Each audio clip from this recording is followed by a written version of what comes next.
అని అరేంజ్ చేస్తారు. ఎందుకనంటే చాలా చాలా ముఖ్యమైన విషయాన్ని ఈరోజు నేను మీతో పంచుకోబోతున్నాను. హల్లెలూయా. అది ప్రభు నా హృదయంలో పెట్టిన భారం. ఏంటండి అది?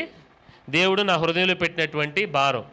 దేవుడు నాకు సహాయం చేసిన కొలది, దేవుడు నాకు ఇచ్చిన సమయాన్ని కొలది నేను దాన్ని ముగించేస్తాను. హల్లెలూయా.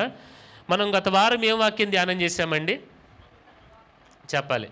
దేవుడు తన వాక్కును పంపి బాగు చేస్తాడు అని మనం పోయిన వారం ధ్యానం చేస్తాం. వారి పడిన గోతులో నుండి. ఇప్పుడు దేవుడు తన వాక్కుని ఎలా పంపిస్తాడు? ఏమండి? దేవుడు తన వాక్కుని ఎలా పంపిస్తాడు? ఆ వాక్కు నీ జీవితంలో ఏం చేయగలదు అనేది కొన్ని విషయాలు నేను చాలా డీటెయిల్డ్గా మీతో మాట్లాడాలని నేను అనుకుంటున్నాను. ఈరోజు దేవుని పని చాలా బలంగా జరుగుద్దని నాకు తెలుసది. హల్లెలూయా. దేవుడు చెప్పాను కదండి, ఒక గోతిలో నుండి ఒక వ్యక్తిని బయటకు తీసుకొచ్చే ముందు దేవుడు ఏం చేస్తాడండి? తన వాక్కును పంపి బాగు చేస్తాడు. వాడు పడిన గోతుల నుండి వారిని విడిపిస్తాడని వాక్యం సెలవిస్తుంది. కనుక దేవుడు వాక్కుని ఎలా పంపుతాడు అంటే మనం అందరం ఎక్స్పెక్ట్ చేసేది ఏంటంటే, దేవుడు మాట్లాడతాడు పాస్టర్ గారు. ఎలా మాట్లాడతాడు? మీ ద్వారా మాట్లాడతాడని మా మీద పెడతారు. మీ ద్వారా మాట్లాడతారు. ఎస్, కరెక్ట్, అది 100% correct. At the same time దేవుడు స్వరముని వినిపింపజేస్తాడు కదండి. కొంతమందికి దేవుని స్వరం వినే కృప ఉంటుంది.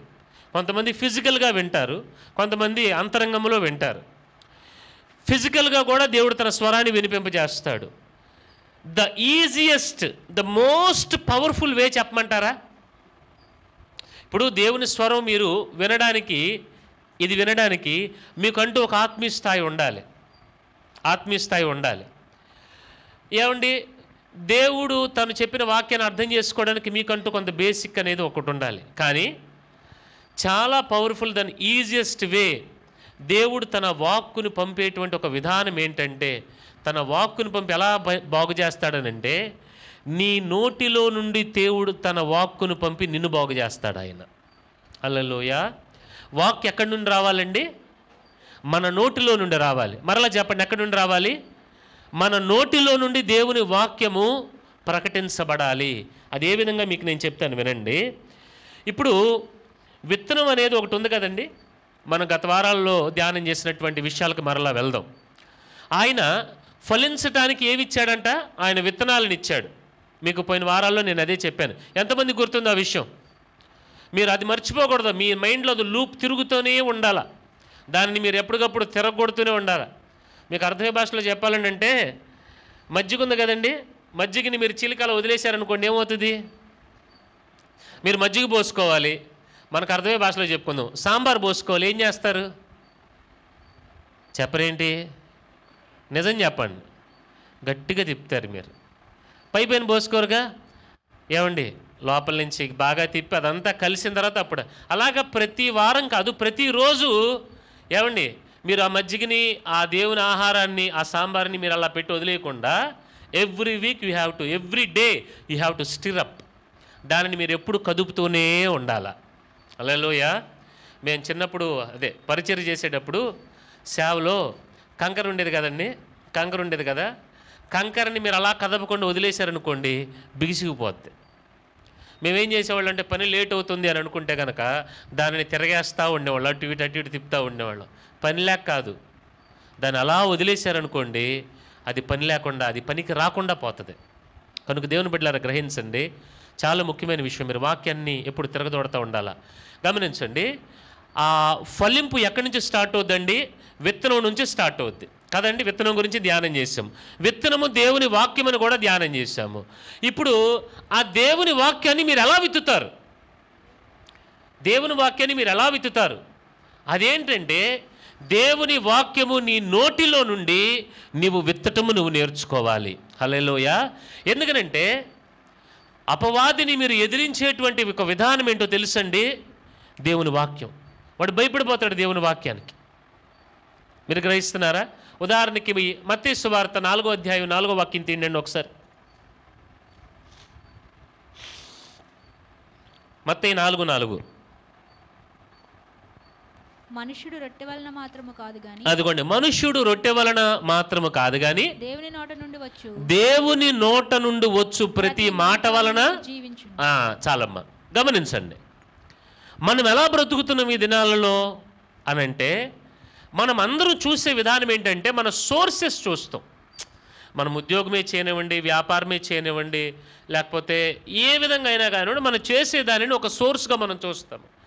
కానీ నిజమైనటువంటి క్రైస్తవుడు బ్రతికేది రొట్టె వలన కాదు, అంటే తనకు వచ్చేటువంటి ఇన్కమ్ను బట్టి తను బ్రతకడం కాదు, దేవుని మాట వలన బ్రతకడం మనం నేర్చుకోవాలి. హల్లెలూయా. మీరు గ్రహించాలి ఈ మాటలని. నువ్వు ఎలా బ్రతుకుతావని అంటే, ప్రభువా నీ మాట ఉంది కదా, అది చాలు, నేను బ్రతికేస్తానని మీరు చెప్పగలగాలి. యేసు ప్రభువుని సహితం సాతాను వెంబడించి ఏమండి శోధించడానికి నిలబడినప్పుడు ప్రభువు సాతానికి ఇచ్చిన సమాధానం ఏంటండి? 3 జవాబులు కూడా దేవుడు వాక్యాన్నే సమాధానంగా చెప్పాడు.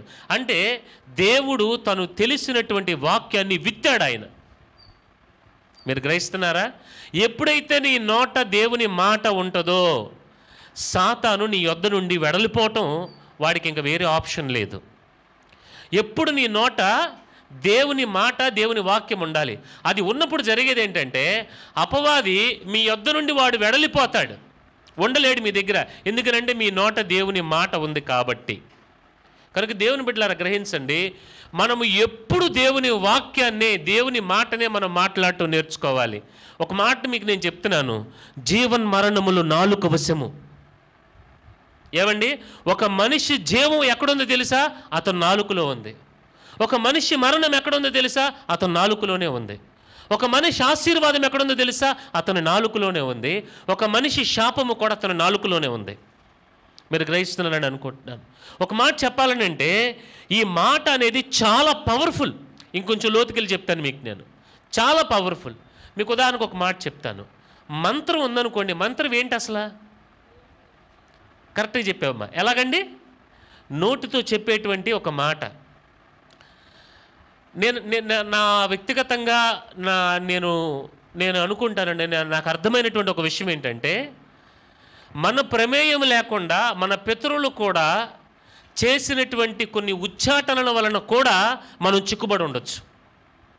మీకు అర్థం కావట్లా నేను చెప్పేది. మన ప్రమేయం లేకుండా మన తాత ముత్తాతలు, మన పితరులు ఎవరన్నా గనక ఆ యొక్క ఉచ్చాటనలో కానీ ఆ యొక్క మంత్రాలతో కానీ వాళ్ళు ఏదైనా చేశారనుకోండి, అది దానిని బట్టి కూడా మనం చిక్కుబడి ఉండొచ్చు. దానిని సహితం, అంటే మనకి తెలియని దానిని సహితం దాని నుండి మనకు విడుదల కలగాలి అని అంటే నీ నోట దేవుని మాటను బట్టి మాత్రమే అది విడుదల కలుగుతుంది. హల్లెలూయా. అందుకని మనకు తెలిసి కొన్ని జరిగాయి ఉంటాయి, తెలియక కొన్ని జరిగాయి ఉంటాయి. ఈరోజు ఉదయం మేము ఆరాధనకు వస్తుంటే పాస్టర్ గారు ఒక మాట అంటున్నారు, ఇక మీదట ఎప్పుడు ప్రిన్స్ని నేను బెదిరించను అని అన్నారు. ఏమనంటే, వాడు ఎప్పుడన్నా మాట వినప్పుడు ఇదిగో డాక్టర్ని పిలుస్తాం, ఇంజక్షన్ చేపిస్తాం, డాక్టర్ని పిలుస్తాం, ఇంజక్షన్ చేపిస్తాం అని అనేవాళ్ళం మేము. అర్థమవుతుందా? సరదాకో పిల్లల్ని భయపడడానికి అనే మాటలు కూడా మనం మాట్లాడద్దు.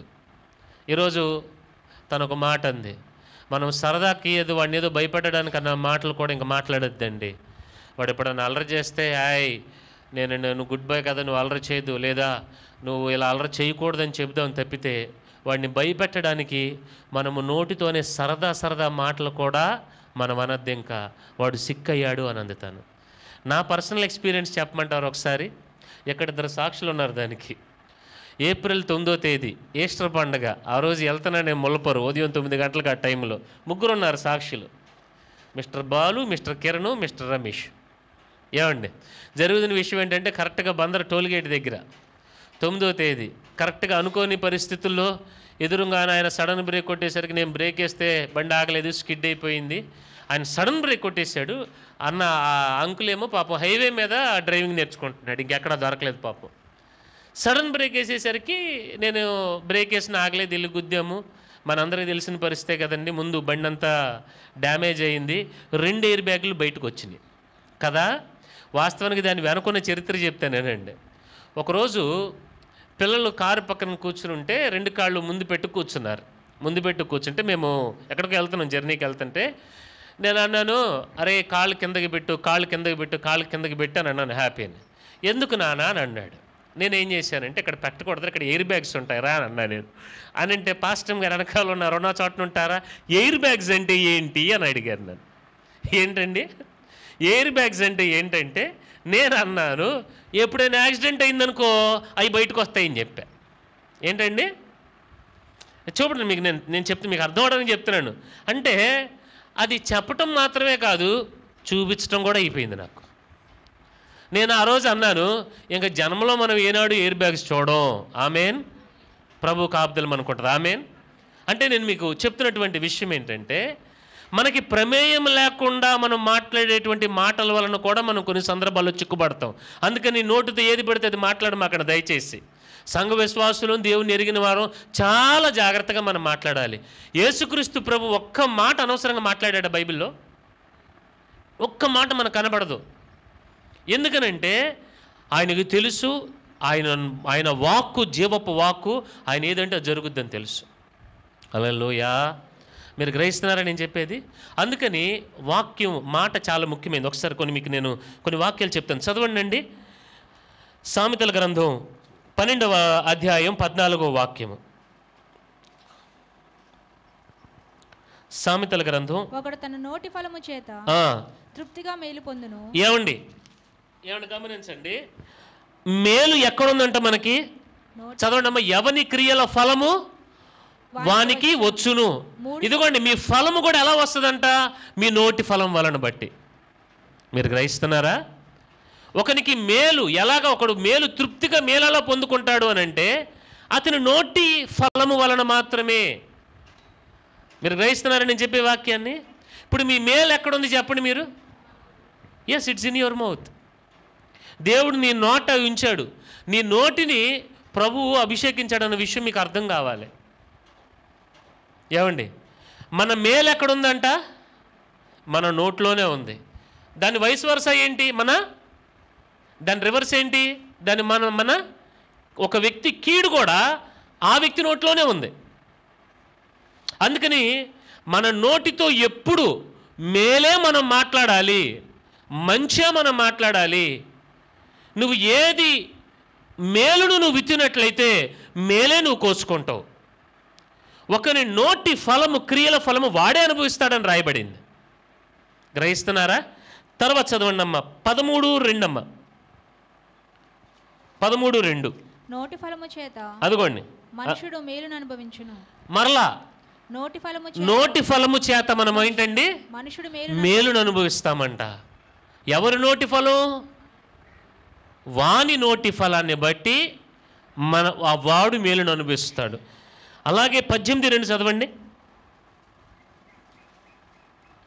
తన అభిప్రాయములను బయలుపరచుటయందు 18:2 బుద్ధిహీనుడు తన అభిప్రాయములను బయలుపరచుని సంతోషించును. ఒక్క నిమిషం క్షమించండి, ఒక్క నిమిషం అమ్మ. ఆదాయము అని ఒక మాట ఉంటుందమ్మా. ఒక్క నిమిషం ఆగండి. 18:2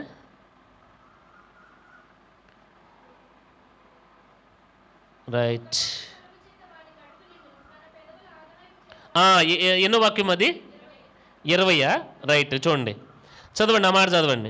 ఒకని నోటి ఫలము చేత వాని. హలో, మన కడుపు ఎలా నిండుద్దంట? నోటి ఫలము చేత. తర్వాత తన పెదవుల ఆదాయము చేత వాడు తృప్తి నొందును. జీవ మరణములు నాలుక వశము.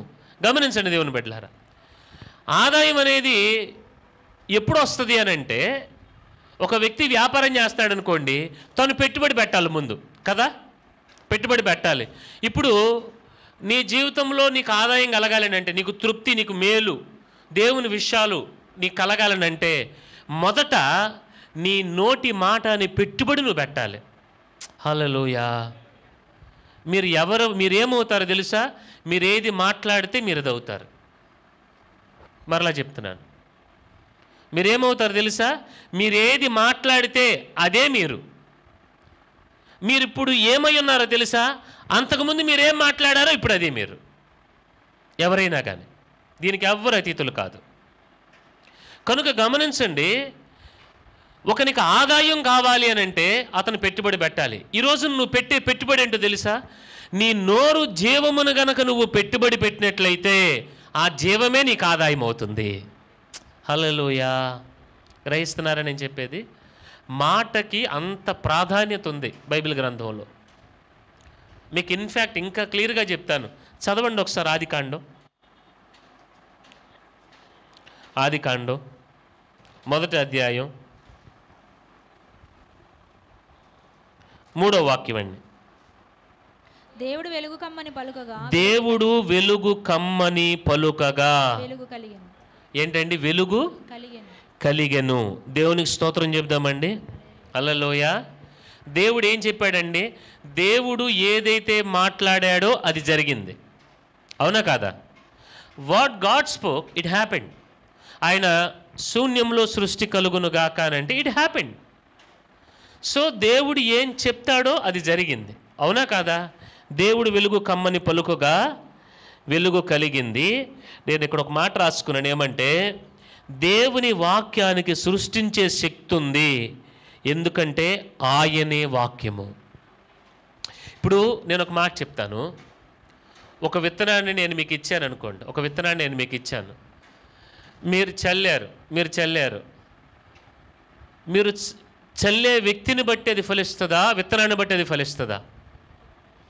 మొదట విత్తనాన్ని బట్టి అది ఫలిస్తుంది. 2 చల్లే వ్యక్తి విధానాన్ని బట్టి కూడా ఉంటుంది. అది 2వ భాగంలో తర్వాత ధ్యానం చేద్దాం మనం. సో నేను అంటాను, పాస్టర్ గారు నేను మాట్లాడితే ఏం జరుగుద్ది అని మీరు అని అంటే, మాట్లాడే నిన్ను తీసి పక్కన పెట్టు, మాట్లాడే దేవుని వాక్యమును బట్టి జరుగుద్ది అది. హల్లెలూయా. మీరు గ్రహిస్తున్నారని నేను చెప్పేది? నువ్వు మాట్లాడే ఆ దేవుని వాక్యమును బట్టి అది జరిగి తీరుతుంది. వాక్యానికి ఆ శక్తి ఉన్నది, వాక్యమే శక్తివంతమైనది. మీరు గ్రహిస్తున్నారని నేను చెప్పేది? నేను చాలా రాసుకున్నాను ఇక్కడ, నేను అందుకని కొంచెం ఎక్కువ టైం అంది మీతో. ఎందుకనంటే మీకు ఎగ్జాంపుల్స్ బైబిల్లో ఉండి చాలా క్లియర్గా తెలియాలి మీకు. దేవునికి స్తోత్రం చెప్దాం. హల్లెలూయా, హల్లెలూయా. ఒకసారి చదువుదామండి. సామెతల గ్రంథం 6:2.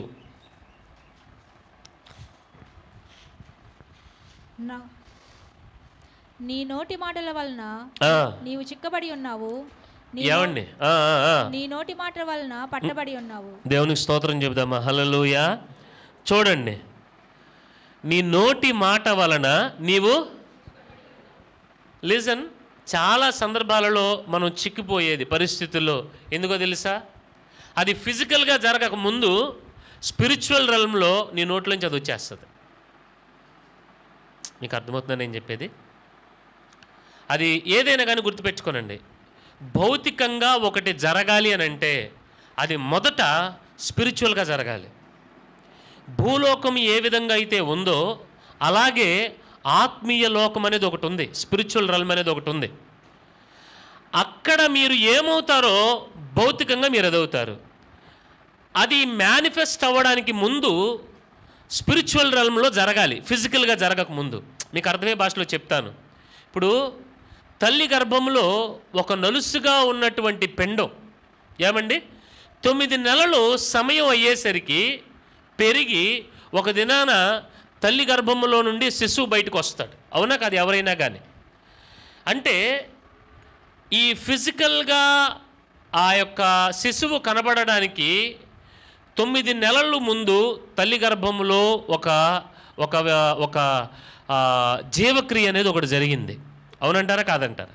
అలాగే మనం ఏదైతే ఫిజికల్గా మనం మేనిఫెస్ట్ అవ్వాల్సింది ఉంటుందో అసలు మొదట ఆ వర్క్ స్పిరిచువల్గా జరగాలి. మీకు అర్థం కావట్లేదు నేను చెప్పేది? సో నువ్వు ఏదైతే ఫిజికల్గా నువ్వు అవ్వాలని అనుకుంటున్నావో ఆ వర్క్ నువ్వు స్పిరిచువల్గా ముందు నువ్వు మొదలు పెట్టాలి. మనుషులు చాలామంది చేసే పొరపాటు ఏంటంటే, నా కంటికి పరిస్థితులు సరిగ్గా కనబడట్లేదు కాబట్టి ఆత్మ సంబంధంగా నేనేం చెయ్యను అని అంటారు. అది జరగని పని. అది నువ్వు ఎప్పుడైతే స్పిరిచువల్ రెల్మ్లో నువ్వు పనిచేయడం మొదలు పెడతావో ఫిజికల్గా అది మేనిఫెస్టేట్ జరిగి తీరుతుంది. అది అంతే. ఇంకా అది తల్లి గర్భంలో శిశువు ఉందంటే ఖచ్చితంగా బయటికి రావాల్సిందే కదా. Anyhow it has to come, he has to come out. అదే రీతిగా ఖచ్చితంగా ఒక నిర్ణయ కాలానికి నువ్వు ఏదైతే మాట్లాడావో అది బయటకు వచ్చి తీరుతుంది. అర్థమవుతుంది మీకు నేను చెప్పేది? అది సమయం అటు ఇటుగా అవ్వచ్చు, ఒక్కొక్క పనిని బట్టి ఒక్కొక్క సమయం పడుతుంది. కానీ నువ్వు ఏదైతే మాట్లాడతావో, ఏదైతే స్పిరిచువల్ లెవెల్లో నువ్వు చేస్తావో అది ఖచ్చితంగా భౌతికంగా జరిగి తీరుతుంది. దేవునికి స్తోత్రం చెప్దామండి. మీరు ఎంతమందికి దేవుని వాక్యం అర్థమవుతుంది? Hope your understanding. అందుకని నేను మిమ్మల్ని అందరినీ చూసుకునే విధానం ఏంటంటే, మీరందరూ బాగా దీవించబడాలి, మీరు వర్ధిల్లాలని మీకంటే ఎక్కువ నాకే ఉంటుంది. కానీ దానికి కొన్ని దేవుని విధానాలు ఉన్నాయి. ఆ దేవుని విధానాలు మీరు అవలంబించినప్పుడే అవి మీ జీవితంలో ఖచ్చితంగా జరిగి తీరుతాయి. నేను మీలో చూసేది ఏంటంటే, మీరు ఎంత మట్టుకు వాక్యాన్ని చేస్తున్నారు అనేది మాత్రమే చూస్తాను, ఇంకేమీ నాకు కనపడవు. మీరు నన్ను ప్రేమించినా అది వాక్యంలో నుండి రావాలి. ఏమండి, మీరు పరిచర్య చేసినా అది వాక్యంలో నుండి రావాలి. మీరు గ్రహిస్తున్నారని నేను చెప్పేది. సో నేను మీ జీవితాల్లో కోరుకునేది ఏంటో తెలుసా? మీరు భౌతికంగా అన్ని విషయాల్లో చక్కగా సెటిల్ అయ్యి ఒక సౌండ్ లైఫ్ని మీరు జీవించాలనేది నా భారం. సో దట్ మీరు దీవించబడి వర్ధిల్లి దేవుని పని కొరకు మీరు ఒక ఆయుధాలుగా మీరు తయారవ్వాలి. ఆమేన్ చెబుదామా? హల్లెలూయా. మీరు గ్రహిస్తున్నారా? మీరు దీవించబడి మీరు వర్ధిల్లి ఏమవ్వాలండి? మీరు దేవుని పని కొరకు మీరు ఆయుధాలు అవ్వాలి. అది మీరు అవ్వాలి అని అంటే మీరు ఇక్కడ అన్ని విషయాల్లో సెట్ రైట్ అయిపోవాలా. మీరు గ్రహిస్తున్నారా? అది జరగాలి అని అంటే మీలో స్పిరిచువల్ వర్క్ జరగాలి. మీలో ఎప్పుడైతే స్పిరిచువల్ వర్క్ జరుగుతుందో అది అప్పుడు ఫిజికల్గా అది మేనిఫెస్ట్ అవడం జరుగుతుంది.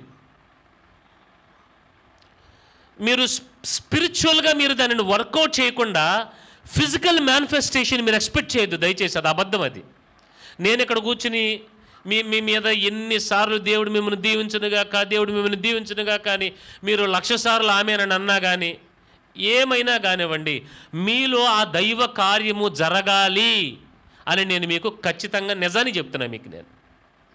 హల్లెలూయా.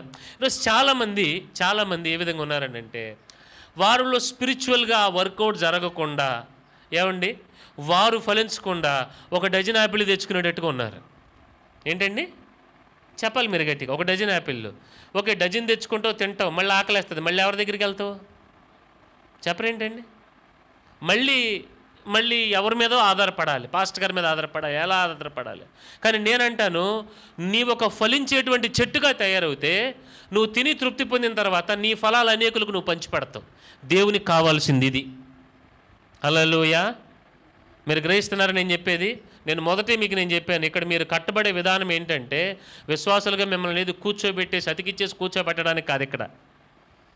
ఏమండి, కోర్స్ మీరు ఇక్కడ ఉంటారు, కానీ మీరు ఇక్కడ దేవుని రాజ్యపు కుమారులుగా మీరు ఎదగాలి. హల్లెలూయా. దేవుడు చేస్తాడు, మీకు దాని గురించి భయం బెంగ అవసరం లేదు. అయితే దేవుని వాక్యం మీ దగ్గరికి వస్తున్నప్పుడు దేవుడు నేర్పిస్తున్న విధానాలను మీరు నేర్చుకోవాలి. దానికి మీరు అడాప్ట్ అవ్వగలగాలి, దానిని మీరు ఒప్పుకోవాలి, దాన్ని మీరు ఒప్పించబడాలి. అది చేయడానికి మీరు ఇష్టపూర్వకంగా దేవుని వాక్యాన్ని చేయాలి. హల్లెలూయా. గ్రహిస్తున్నారా? ఈ వర్క్ అంతా ఎక్కడ జరుగుద్దో తెలుసా? మీ స్పిరిచువల్ రెల్మ్లో జరుగుద్ది. అది ఎప్పుడైతే మీరు జరుగుతూ ఉంటుందో, మీలో దేవుని వాక్యము జరుగుతూ ఉంటుందో, జరిగేది ఏంటో తెలుసా? మీ లోపల జరిగేది మీ నోట్లో నుండి బయటకు వస్తుంది. ఒకని హృదయము నిండిన దానిని బట్టి నోరు మాట్లాడును. What you are inside you will speak out outside. Hallelujah. So మీ లోపల వర్క్ జరిగి మీ నోరు తెరిచి మాట్లాడినప్పుడు దేవుని వాక్యమే మీ నోట వస్తుంది. ఎప్పుడైతే వాక్యమే మీ నోట వస్తుందో మీ లోపల స్పిరిచువల్గా కార్యం జరిగింది కాబట్టి అది ఫిజికల్గా కూడా మీ కళ్ళ ముందు మీరే కార్యాలు చూడటం మొదలు పెడతారు. హల్లెలూయా. మీరు గ్రహిస్తున్నారా?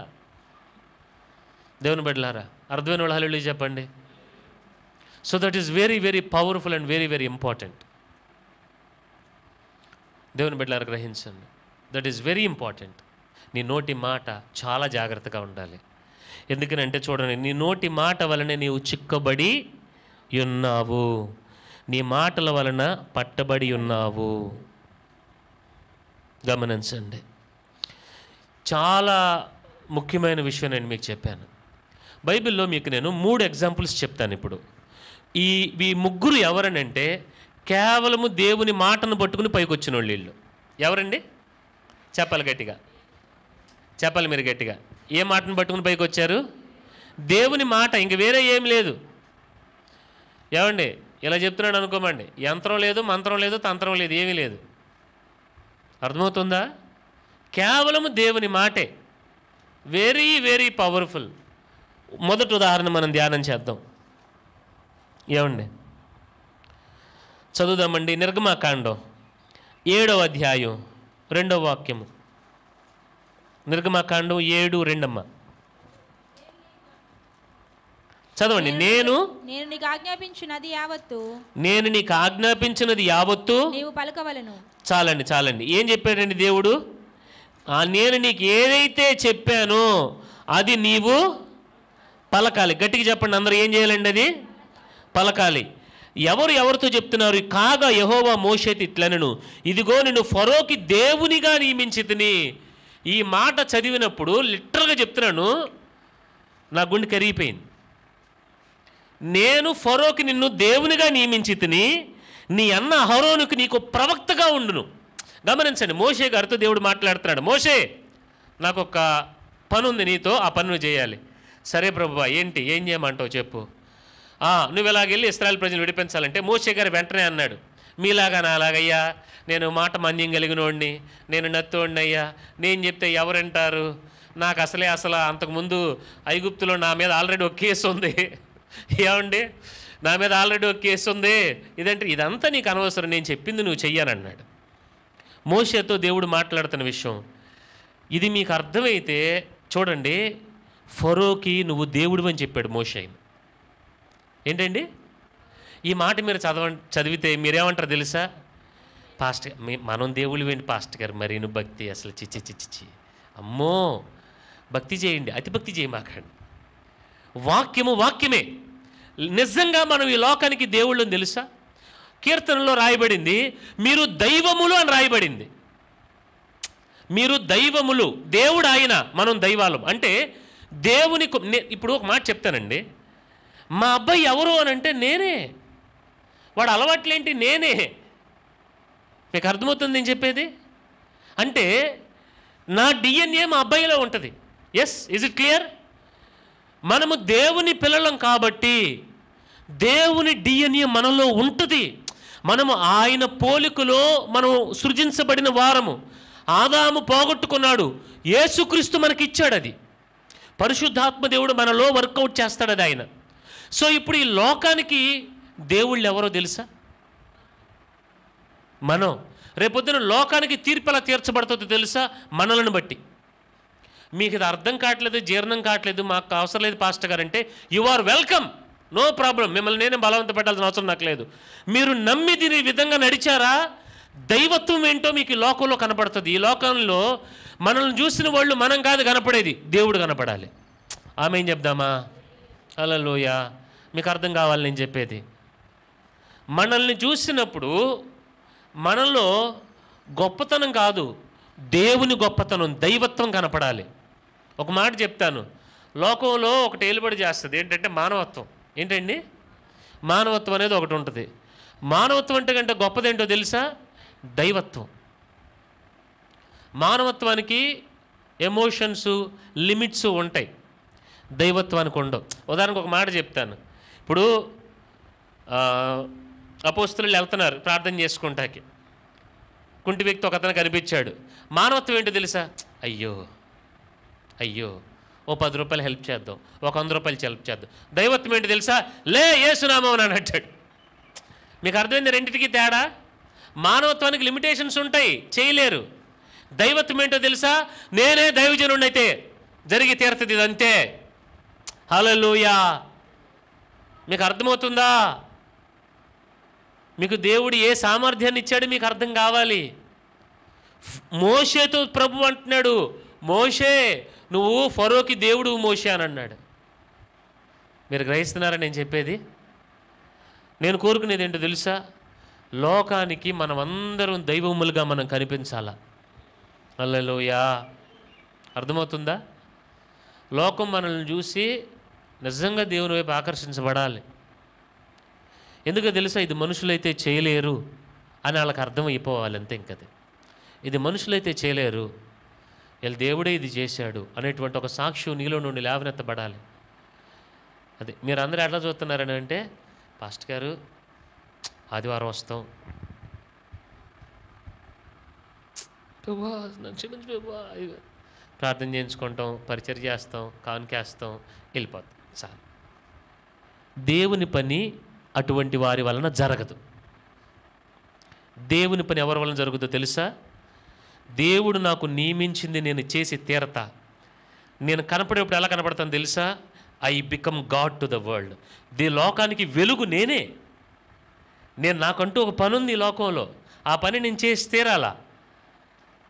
నేను ఒక మిషన్ మీద ఉన్నవాడిని, నేను ఒక పని మీద ఉన్నాను, అది నేను చేసి తీరాలా అన్నటువంటి రోషం కలిగిన వాళ్ళకి ఎక్కుతాయి. ఉన్న వాస్తవం చెప్తున్నా. హల్లెలూయా. లేదు చప్పట్లు కొట్టుకుంటూ మా బాధలు మేము పడతామంటే you are welcome.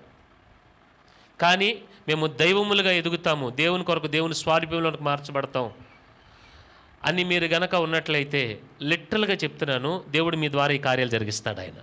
Hallelujah. So మోషేకి నువ్వు ఫరోకి దేవుడు అయ్యా అని చెప్పిన తర్వాత ఏం చేశాడు ఆయన? చూడండి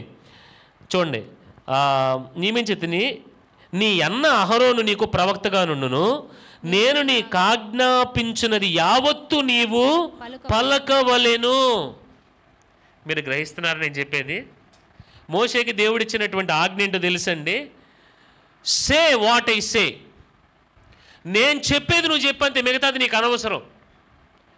ఇదిగో మోషే నా వైపు చూస్తున్నావేంటి, ఎర్ర సముద్రం వైపు చేతి కర్రచాచు అని అంటే నువ్వు చాచంతే, దట్స్ ఇట్. మోషే దేవుడు చెప్పినట్లుగా ఎర్ర సముద్రం వైపు తన కర్రను చాపాడు, ఎర్ర సముద్రం పాయలైపోయి ఆరిన నేల ఏర్పడింది. దేవునికి స్తోత్రం చెబుదామా? మీలాగా నాలాగా గనక మోసే గనక నేనేంటి ప్రభువా, ఎర్ర సముద్రం ఏంటి, ఈ కర్ర ఏంటి, ఇవన్నీ ప్రార్థన చేస్తాను ప్రభువా. హలో, అక్కడ కూర్చొని 40 దినాలు ఉపవాస ప్రార్థన పెట్టల మోషే. ఏం చేశాడు తెలుసా? Say what God says. దేవుడు ఏం చెప్పాడో అది చేసి తీరాడు అంతే మోషే. హల్లెలూయా. దేవుడు మోషేకి చెప్పటాన్ని బట్టి, మోషే పలకటాన్ని బట్టి అహరోను ప్రవక్తగా ఉన్నాడు. దానిని అర్థమయ్యేటట్టుగా అహరోను దేని కొరకు ఉన్నాడో తెలుసా? పాపం మోషే మాటలు ఇశ్రాయేల్ ప్రజలకి ఇదేంటి ఐగుప్తు వాళ్ళకి అర్థం కావట్లేదు, అందుకని దేవుడు అహరోను పెట్టాడు అంతే. ట్రాన్స్లేషన్ అంతే, ఇంకేం లేదు. ట్రాన్స్లేట్ చేశాడు. జరిగిన విషయం ఏంటంటే మోషే చెప్పింది జరిగి తీరింది. Hallelujah. Hope you understand these things. Benson ఎడహోసన్ ఒక దైవజనుడు గురించి నేను ఈ మధ్య ఒక బుక్ చదువుతున్నాను, దొరికింది. నాకు నిద్రపడతల బుక్ చదివిన దగ్గర నుండి, నాకు నిజంగా నిద్రపడతల. ఏం దైవజనుడు ఏంటి, ఆ పవర్ ఏంటి, ఏంటి అలాగా, అవన్నీ నాకేదో ఎక్సైట్మెంట్ ఉంది ఆటల్లా. నాకేదో అబ్బా బెన్సన్ ఎడహోసా గారు ఇలా చెప్తే అలా జరిగింది. ఆయన ఏం లేదు. ఎలాంటి వాడంటే ఏదైనా కనుక ఒక అధికారి కనుక సరిగ్గా ఇబ్బంది పెడితే, నేనే దైవజనుడైతే రేపాటి నీ ఉద్యోగం ఉండదు అంటాడు ఆయన. సీరియస్లీ నిజంగా అయిపోయినాయి, ట్రాన్స్ఫర్లు అయిపోయినాయి. ఆయన ఒక టీవీలో వాకింగ్ చెప్పడానికి ఇది చేశాడంట. అక్కడ అతనేమో కుదరదు, ఇలా కుదరదు, అదేంటి ఇదేంటి చాలా రూల్స్ అని అంటే, నేను ఉండగా అది జరగదని అన్నాడంట. ఈ ఎడహోస ఏమన్నాడు తెలుసా? వెళ్ళి అవును నువ్వు ఉంటావు, నువ్వు బతికే ఉంటావు, కానీ ఉద్యోగంలో ఉండవు అన్నాడంట.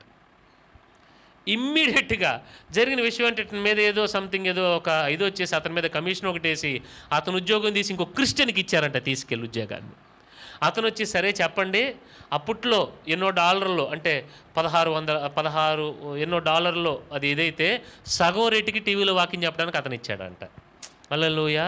అంటే గమనించండి, లోకానికి దేవుళ్ళు ఎవరో మనం ఎలాగవుతామో తెలుసా? నీ నోటి మాటను బట్టి. You say what you are suppose to say. Hallelujah. మీరు గ్రహిస్తున్నారా? సో అదొకటి మోషే యొక్క అనుభవం. రెండోది మీరు చదవండి, యెహెజ్కేలు గ్రంథం 37:4. యెహెజ్కేలు గ్రంథం 37వ అధ్యాయం 4వ వాక్యం. అందుకైన ప్రవచనమెత్తి, దేవుడు చెప్తున్నాడు యెహెజ్కేలుకి, అయ్యా నువ్వు ప్రవచనమెత్తి ఇలా చెప్పు. ఎండిపోయిన ఈ ఎముకలతో ఇట్లనుము. ఎండిపోయిన ఎముకలతో ఇలా చెప్పు నువ్వు. ఏంటి? ఎండిపోయిన ఎముకలారా, యెహోవా మాట ఆలకించుడి. ఈ ఎముకలకు ప్రభువైన యెహోవా సెలవిచ్చినదేమనగా, మీరు బ్రతుకున్నట్లు నేను మీలోనికి జీవాత్మను రప్పించుచున్నాను. చర్మము కప్పి మీకు నరములనిచ్చి మీ మీద మాంసము పొదిగి చర్మము మీ మీద కప్పెదను. మీలో జీవాత్మనుంచగా మీరు బ్రతుకుదురు. అప్పుడు నేను యెహోవానై ఉన్నానని మీరు తెలుసుకొందురు. ఆయన నాకిచ్చిన ఆజ్ఞ ప్రకారము నేను ప్రవచించుచుండగా గడగడమని ధ్వని ఒకటి పుట్టెను. అప్పుడు ఎముకలు ఒకదానితో ఒకటి కలుసుకొనును. దేవునికి స్తోత్రం చెప్పండి. ఇది జరిగిన విషయం ఏంటంటే, యెహెజ్కేలు గారిని దేవుడు ఒక ఎముకల లోయలోకి తీసుకెళ్ళాడు. అయ్యా యెహెజ్కేలు, ఏం కనబడుతుంది నీకు? అయ్యా ఎముకలు మొత్తం పురులు, ఎముకలు రాసులు రాసులు పోస్తున్నాయి మొత్తం. అయ్యా ఇది ఎముకల లోయ, ఈ ఎముకలు బతకగలవా అని అడిగాడు ఆయన. నాకేం తెలుసు ప్రభు, నువ్వు ఏది చెప్తే అది అని అన్నాడు ఆయన. హల్లెలూయా, నువ్వేది చెప్తే అది. సరే ప్రభు అన్నాడు, ఈ ఎండిన ఎముకలతో నువ్వు ప్రవచించయ్యా, ఆ యొక్క సైన్యమొగినట్లుగా నువ్వు ప్రవచించానంటే వెంటనే యెహెజ్కేలు గారు ఆ ఎముకలతో మాట్లాడుతున్నాడు. ఏయ్ ఎండిన ఎముకలారా, ఇదిగో దేవుడు సెలవిచ్చినది ఏమనగా, మీరు ఒకదానికొకటి అతకబడి మీకు మాంసము చర్మము మీ నరములన్నీ పొదగబడి మీరు మహాసైన్యమొగుదురుగాక అని అంటానే ఉన్నాడు. వెంటనే గడగడ గడగడ మన ధ్వని ఒకటి పుట్టి ఎముకలు ఒకదానికొకటి అతుక్కోవడం మొదలుపెట్టింది. అవి ఇతను చూస్తూనే ఉన్నాడు. మీకు అర్థమయ్యే భాషలో చెప్పాలంటే గ్రాఫిక్స్లో లాగా ఒకదానికొకటి అతుక్కుని లేచి నిలవబడి, ఏవండి నరములు వచ్చి చర్మము, ఏవండి మాంసం వచ్చి చర్మం వచ్చి ఒక్కొక్కళ్ళు సైనికులుగా లేచేలా నిలబడిపోయారంట. మొత్తం ఆ ఎండిన ఎముకల లోయ కాస్త మహాసైన్యపు లోయగా మారిపోయింది. గమనించండి, వాటికి జీవం లేదు. జీవం ఎక్కడి నుంచి వచ్చిందో తెలుసా? యెహెజ్కేలు నోటి మాటలో నుండి ఆ జీవం వచ్చి. ఎందుకనంటే దేవుడు తన జీవాత్మను మనలో ఉంచాడు. మనలో ఉన్న జీవాత్మ జీవపు వాక్ అయినటువంటి వాక్యాన్ని మనం ప్రవచించినప్పుడు జరిగేది ఏంటంటే, ఎండిపోయినవి జీవం లేనివన్నీ జీవము కలిగి మహాసైన్యంగా మారటం మొదలు పెడతాయి. హల్లెలూయా, గ్రహిస్తున్నారా మీకు నేను చెప్పేది? అది ఏదైనా కానీ ఇదే ఎడహోసా గారిది ఇంకొక ఎగ్జాంపుల్ చెప్తానండి. ఒక ఆవిడ ఏడ్చుకుంటూ వచ్చిందంట ఆయన దగ్గరికి వచ్చి, అయ్యగారు ప్రార్థన చేయండి, ఏంటంటే నా భర్త నాకు డైవర్స్ ఇచ్చేస్తానని చెప్పేశాడండి, మొత్తం అయిపోయిందని అందంట. ఈయన అన్నాడంట, అది జరగని పని, సాయంత్రం వచ్చి నేను తీసుకెళ్తాడు పో అన్నాడంట. అనంటే వాళ్ళ ఆయన ఏదో దేశం ఎక్కడికో బయలుదేరి ఫ్లైట్ ఎక్కడానికి మొత్తం గొడవలన్నీ అయిపోయిన అంతా సెటిల్ అయిపోయింది. ఇంకా డైవర్స్ కూడా ఇంచుమించుగా సంతకాలు ఒకటే మిగిలి ఉన్నాయి. ఇది అమ్మాయి చర్చకు వచ్చింది, అతనేమో వేరే పని మీద ఎక్కడికో వెళ్తుంటే ఒక స్వరం అతనికి వినపడిందంట. ఏమనంటే అతని పేరు పెట్టి పిలిచి గో బ్యాక్ అని చెప్పాడనంట. ఎడహోసా గారి వాయిస్ స్పష్టంగా చెప్పాలని అంటే అన్నాడంట, రా వెనక్కి రా, వచ్చి నీ భార్యని తీసుకెళ్ళు అని ఆ స్వరం అతనిని వినపడుతూనే ఉందంట. అతనికి ఒంట్లో ఒడుగు పుట్టి గడగడగడమంట ఫ్లైట్ క్యాన్సిల్ చేసుకుని పరిగెత్తుకుంటే ఎయిర్పోర్ట్లో నుంచి బయటకు వచ్చి టాక్సీ మాట్లాడుకుని ఇంటికి వెళ్ళి వాళ్ళ ఆవిడ కాళ్ళ మీద పడి, నువ్వు ఎక్కడికి వెళ్ళావు, ఎవరో ఒక ఆయన నాకు వాయిస్ వినపడుతుంది, వెనకొచ్చి తీసుకెళ్ళి నీ భార్యనని చెప్తున్నాడు, నువ్వు ఎవరికి చెప్పావు మన విషయం అని అడిగాడంట. నేను వెళ్ళి పాస్టర్ గారికి చెప్పానండి అంటే, పాస్టర్ గారి దగ్గరికి వెళ్దామని. ఆయన ఎప్పుడు చర్చకు వచ్చిన వ్యక్తి కాదు. వెళ్ళి ఎడహోసా గారి దగ్గరికి వెళ్ళి, అయ్యగారు ఇదిగోండి మీరు చెప్పినట్టుగా నా భర్త వచ్చాడని అంటే, ఆయన గాడ్ బ్లెస్ యూ అని అంటే, ఆయన మాట్లాడుతూ ఉంటే అతను అన్నాడంట, ఇదే స్వరం నేను విన్నాను అని అన్నాడంట. Hallelujah. You don't know the power that God has given you in the spiritual realm. మనం బద్ధకస్తులైన క్రైస్తవులుగా బతుకుతాం కాబట్టి దేవుని గొప్ప విషయాలని నమ్మలేనటువంటి స్థితిలో ఉండి మన బతుకులు ఎట్లా ఉన్న వాస్తవం చెప్తున్నాను seriously. Why we're because of ignorance. మనకు అజ్ఞానం, మనకు అదే బాగా నచ్చింది కాబట్టి, ఆ బురదే బాగా నచ్చింది కాబట్టి వీఆర్ లివింగ్ లైక్ దిస్.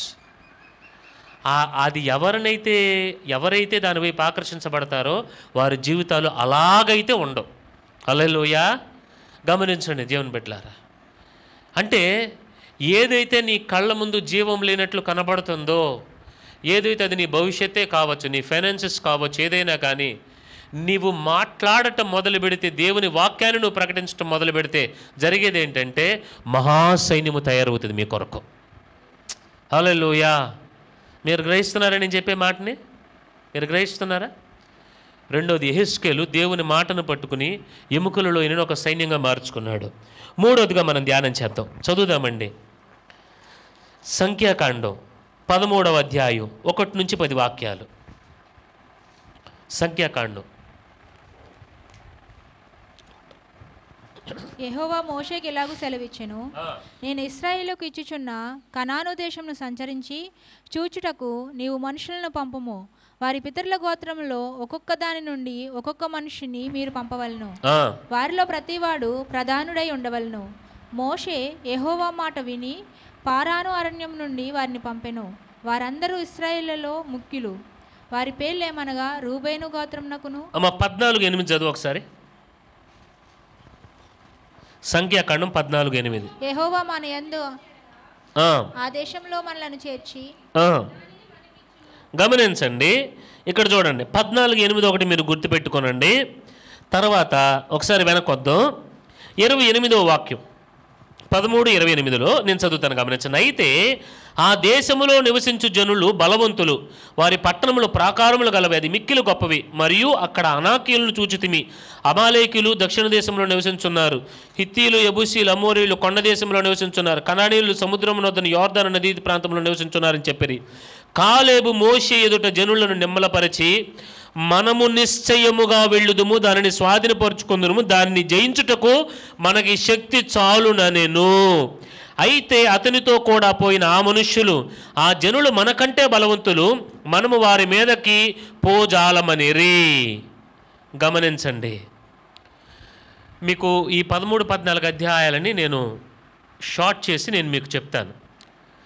వీళ్ళు ఆ పాలు తేనెలు ప్రవహించు కనాను దేశం దగ్గరకు వచ్చారు. వచ్చి దేవుడు చెప్పిన విధంగా మోషే గారు ఒక 12 మందిని, ఏమండి వీళ్ళు ఎవరో గూఢచారులు, స్పైస్, వెళ్ళి వేగు చూసిరండి. ఏంటండి? వేగు చూసిరండి అయ్యా అని చెప్పి దేవుడు చెప్పినట్లుగా పంపించారు. 10 మంది వెళ్ళారు. ఈ 10 మందిలో, ఈ 12 మందిలో ముఖ్యంగా యెహోషువ, కాలేబులు ఒక తెగ, అంటే ఈ వీళ్ళ విశ్వాసం వేరు. ఈ 10 మంది వెళ్ళొచ్చి అక్కడి నుంచి ఇద్దరు కలిసి ఒక కర్రకి ఇంత పెద్ద గెల, ఇదేంటి ద్రాక్ష గెల కట్టుకుని తీసుకొచ్చి, మోషే గారు ఆ దేశం ఉందండి, బ్రహ్మాండంగా ఉంది, ఆ గాలి ఏం ఫ్రెష్గా ఉందో, ఆ వాతావరణం ఎంత బాగుందో. ఇప్పుడు అత్తయ్య గారు జర్మనీ వెళ్ళారు కదండి, అక్కడ ఊరిని ఎలా ఉందని అడిగితే, ఇక్కడ భలే ఉందయ్యా, ప్రశాంతంగా, సౌండ్స్ లేకుండా, వాతావరణం కూడా చాలా బాగుంది, రోడ్లు చాలా బాగున్నాయి, ఇవన్నీ అక్కడ విషయాలని చెప్తా ఉన్నారనమాట. అలాగా వీళ్ళు వెళ్ళి 10 మంది చూసి, అక్కడ రోడ్లు బాగున్నాయి, ప్రాకారాలు బాగున్నాయి, నేల సారవంతమైంది, చెట్లు చాలా బాగున్నాయి, మంచి గాలి వేస్తుంది, ఇవన్నీ మొత్తం చెప్పారు. ఫ్రెష్ ఎయిర్ ఉంది, దోమలు లేవు, ఇవన్నీ కూడా ఇవన్నీ చక్కగా చెప్పి, కానీ అక్కడ అనాకీలు ఉన్నారు. ఏమున్నారండి? అనాకీలు ఉన్నారు. వాళ్ళు ఎలాగున్నారంటే, వాళ్ళ దృష్టికి మేము మిడతల్లా కనిపించాం. అసలు ఉన్న వాస్తవం చెప్పాలంటే మాకు మేమే మిడతల్లా కనిపించాం. ఒక్కొక్కడు 10 అడుగులు ఉన్నాడు. వాడు ఇదేంటారు మీరు లిల్లి పుట్టులాగా ఎంతెంత ఉన్నారని చూస్తున్నారు. వాడు ఒక గుద్దు గుద్దాడంటే మన లైన్లో 10 మంది చచ్చిపోతారు. అంత బలంగా ఉన్నారు, మన వల్ల కాదు అని 10 మంది నిజం చెప్పారు కదా. యెహోషువ, కాలేబు ఏం మాట్లాడారు? మీరు చదవండి ఆ మాట. మనము నిశ్చయముగా వెళ్ళుదుము, దానిని స్వాధీనపరుచుకొందుము, దాన్ని జయించుటకు మనకు శక్తి చాలు. అంటే మీరు చెప్పండి, 10 మంది నిజం చెప్పారు, ఈ ఇద్దరు సత్యం చెప్పారు. వీళ్ళ నోట ఏముందండి? పరిస్థితులు లేవు, దేవుని మాట ఉంది. ఏంటండి? వీళ్ళ నోట 10 మంది ఏమో మరణం గురించి మాట్లాడారు, ఓటమి గురించి మాట్లాడారు, ఇద్దరేమో జీవించటం గురించి, జయం గురించి మాట్లాడారు. మీరేం మాట్లాడుతున్నారు? ఒకసారి మీకు మీరే ప్రశ్న వేసుకోండి. What you are talking about yourself? మీరు ఇతరుల గురించి ఏం మాట్లాడుతున్నారు? మీ పిల్లల గురించి మీరేం మాట్లాడుతున్నారు? What you speak today that you will happen tomorrow. మీరు ఈరోజు ఏం మాట్లాడతారు, రేపొద్దున మీకు అదే జరుగుద్ది. సీరియస్లీ. ఈ ఇద్దరు దేవుడు మనకు వాగ్దానం చేశాడు, వెళ్ళి తెచ్చుకున్నాం పదండి అని అన్నాడు. జరిగిన విషయం ఏంటి తెలుసా? దేవునికి కోపం వచ్చింది 10 మంది మీద. మన మీద దేవుడికి పీకల దాకా ఉంటుంది కదా, చెప్పరేంటి? దేవునికి 10 మంది మీద కోపం వచ్చింది. ఎందుకో తెలుసా? మీరు నా మాట నమ్మలేదు అని అన్నాడు. అంటే లిజన్ వన్ థింగ్, దేవుడు చెప్పింది మనం మాట్లాడలేకపోతున్నాము అని అంటే మనం నమ్మట్లేదు అని అర్థం. నువ్వేది నమ్ముతావో అది నీ హృదయంలో ఉంటుంది, నీ హృదయంలో ఏముంటుంది అది నోట్లోంచి బయటకు వస్తుంది. హల్లెలూయా! మీరు గ్రహిస్తున్నారని నేను చెప్పేది? ఏమండి, దేవుని ఈ విధంగా మాట్లాడడం అనేది ఒక ఆజ్ఞ, ఆప్షన్ కాదు క్రైస్తవుడికి. ఏంటండి? ఆప్షన్ కాదు, ఇది ఆజ్ఞ. ఏమండి, యెహెజ్కేలుతో దేవుడు యెహోవా ఆజ్ఞాపించున్నది ఏమనగాని అన్నాడు. అర్థమవుతుంది మీకు నేను చెప్పేది? అంటే దేవుని వాక్యముని నీ నోట నువ్వు పలకటం అనేది ఆజ్ఞది, అది ఆప్షన్ కాదు. ఇష్టమైతే చేద్దాం, కష్టమైతే మానేద్దాం. లేదండి, you should do it, you must do it. నువ్వు చేయాల్సిందంతే ఇంకది.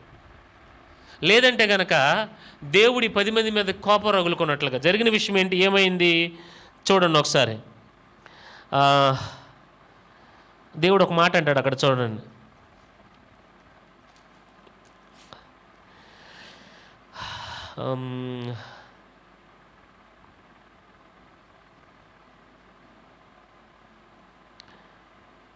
చూడండి ఒకసారి చూడండి. ఒకసారి ఇక్కడ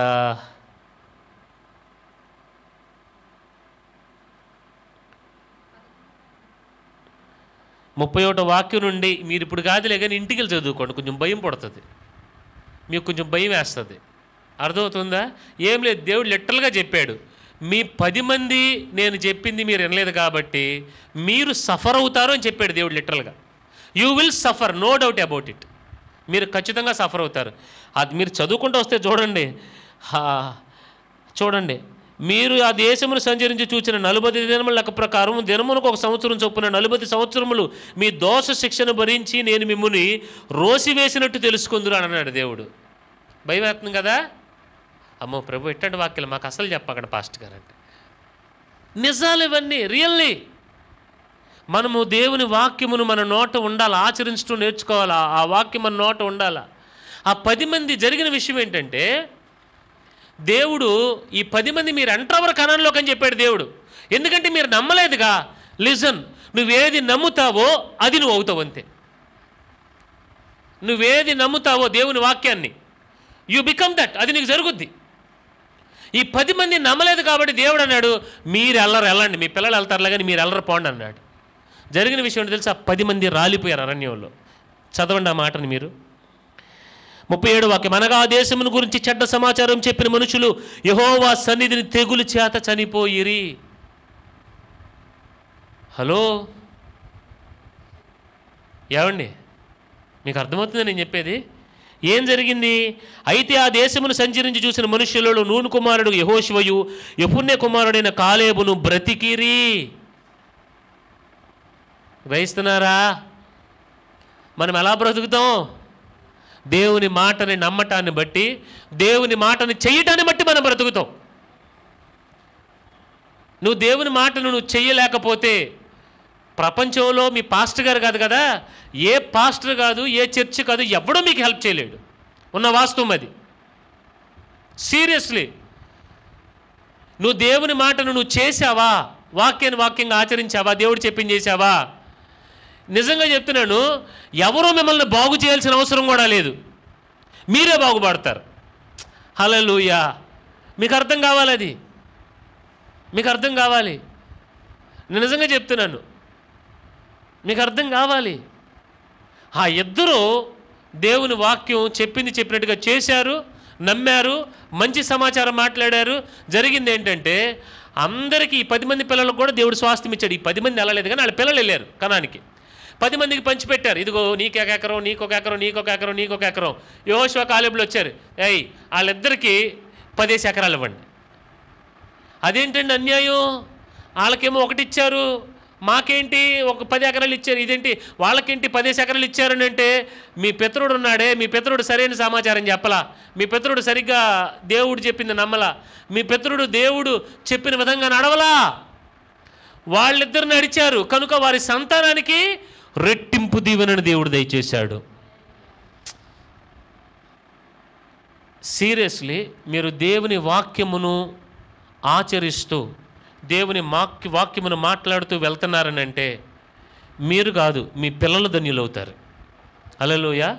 సారీ, మీరు మాత్రమే కాదు, మీ పిల్లలు కూడా ధన్యులవుతారు. అది మీ పిల్లలకు దాయాల్సిన స్వాస్థ్యం. అది తరగదు. హల్లెలూయా.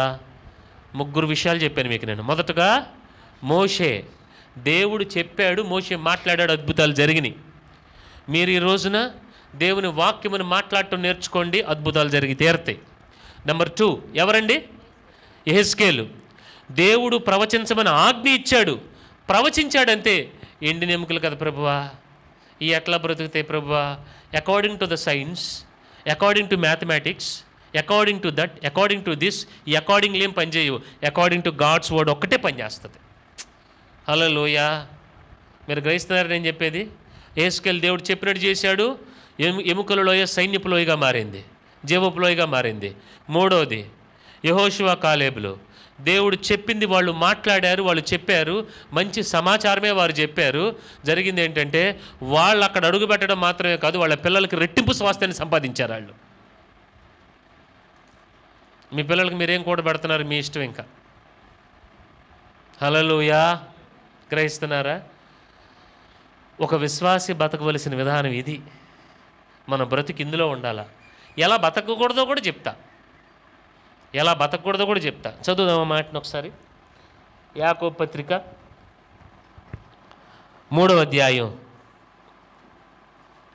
యాకోబు పత్రిక, let God help us. Thank you Jesus. 3వ అధ్యాయం మొదటి వాక్యం నుండి చదవండి అమ్మా. నా సహోదరులారా, బోధకులమైన మనము మరి కఠినమైన తీర్పు పొందుదామని తెలుసుకొని మీలో అనేకులు బోధకులు కాకుండుడి. అనేక విషయములలో మనమందరము తప్పిపోవచ్చున్నాము. లిసన్ వన్ థింగ్, మనం రియల్గా లిటరల్గా మనం దీని గురించి బాధపడడం కాదు కానీ పశ్చాత్తాపడాలి. మనం బాధలకి బాధపడతాం. బాధపడితే ఏం లాభం? పశ్చాత్తాపడితే మంచిది. పశ్చాత్తాపడుతుంటే తప్పు చేశాను ప్రభువా, క్షమించుకో ప్రభువా, హల్లెలూయా కాదు. ఇక్కడ పశ్చాత్తాపడతాం ఏంటంటే change in your attitude, changing in your decision. నీవు నీ నిర్ణయాల్లో తీసుకున్నటువంటి మారు మనస్సు పొందటమే పశ్చాత్తాపడటం. హల్లెలూయా. చదవండి. అనేక విషయములలో మనము బోధకులు కాకుండుడి. అనేక విషయములలో మనమందరము తప్పిపోవచ్చున్నాం. ఎవడైనను మాట యందు తప్పిన యెడల అట్టివాడు లోపం లేనివాడై తన సర్వ శరీరమును స్వాధీనపరచుకొన శక్తి గలవాడు. లిసన్ వన్ థింగ్, నువ్వు మాట తప్పకుండా, అది దేవునికి ఇచ్చిందైనా కానీ దేవుని మాట అయినా కానీ ఏదైనా కానీ నువ్వు ఉన్నట్లయితే కనుక you will control your whole body. చదవమ్మ తర్వాత. గుర్రములు మనకు లోబడుటకై నోటికి కళ్ళెము పెట్టి వాటి శరీరం అంతయు త్రిప్పుదుము కదా. సీరియస్లీ మీరు గమనించారా? ఎప్పుడన్నా గుర్రం లేదా కనీసం ఎద్దులు ఉంటాయి కదండి, నేను ఒకసారి అడిగాను, ఎద్దు ఎలా కంట్రోల్ అవుద్దని అంటే ఎద్దుకున్న బలం ఎంత, మనకున్న బలం ఎంత? ఏమండి? ఇలా అందంటే ఒక 20-30 అడుగులు అవతల పడతాం. అర్థమవుతుందా? సరదాగా ఇలాగంటే అంతే, అంత పవర్ ఉంటుంది ఎద్దుకి కదా. కానీ సింపుల్గా కంట్రోల్ చేస్తాడు దానిని, రైట్ చేసేవాడు, ఎద్దుల బండి తోలేవాడు. ఎలాగా? దానిని కళ్ళెం ఉంటుంది అనమాట. దానికి గుర్రానికి కూడా కళ్ళెం ఉంటుంది. ఏం చేస్తారు? కళ్ళెమేసి ఆ కళ్ళని మీరు కనుక ఇదిగోండి ఇడి తిప్పారనుకోండి ఇడి తిరుగుద్ది, ఇడి లాగారనుకోండి ఇడి తిరుగుద్ది. అవునా కాదా? అలాగే చదవమ్మా. నోటికి కళ్ళెము పెట్టి వాటి శరీరం అంతా త్రిప్పుదుము కదా. ఓడలను కూడా చూడుడి, అవి ఎంతో గొప్పవై పెనుగాలికి కొట్టుకొని పోబడినను ఓడ నడుపు వాని ఉద్దేశము చొప్పున మిక్కిలి చిన్నదగు చుక్కాని చేత త్రిప్పబడును. ఏమన్నా గమనించారా? మీకు ఇది అర్థమైందా వాక్యం? బోటుని తిప్పడానికి ఒక చిన్న లోపల ఒక దాన్ని ఏమంటారు, తెలుగులో ఏమంటారు, తెలుగులో చుక్కాని, ఇంగ్లీష్లో ఏమంటారు తెలియదు, రడ్డర్ అనుకుంటా. దాన్ని రడ్డర్ అంటారు. దానిని మీరు తిప్పుతూ ఉన్నారనుకోండి డైరెక్షన్ మారుతూ ఉంటుంది. మీరు ఎప్పుడన్నా బోటింగ్కి వెళ్ళినప్పుడు ట్రై చేయండి.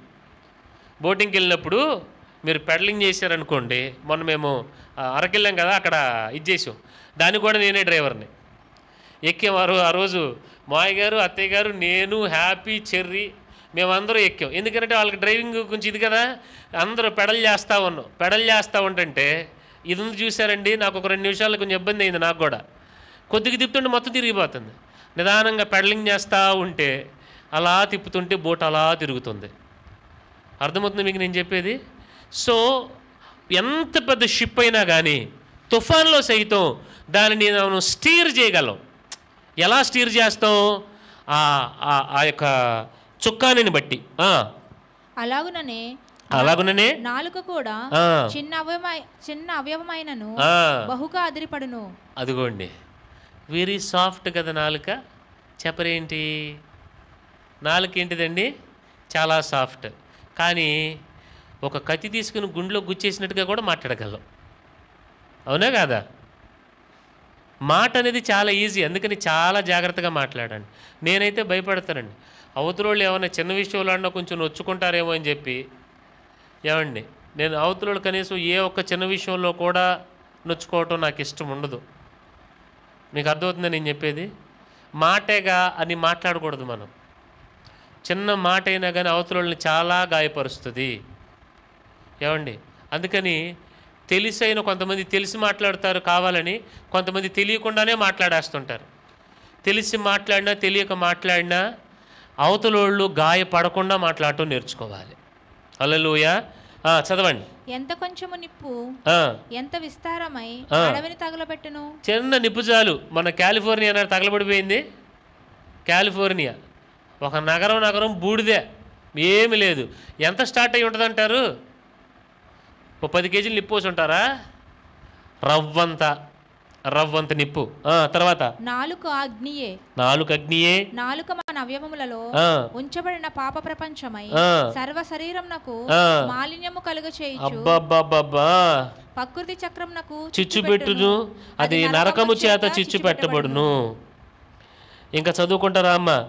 8వ వాక్యములో, ఏ నరుడును నాలుకను సాధు చేయనేరడు, అది మరణకరమైన విషముతో నిండినది, అది నిరర్ఘళమైన దుష్టత్వమే.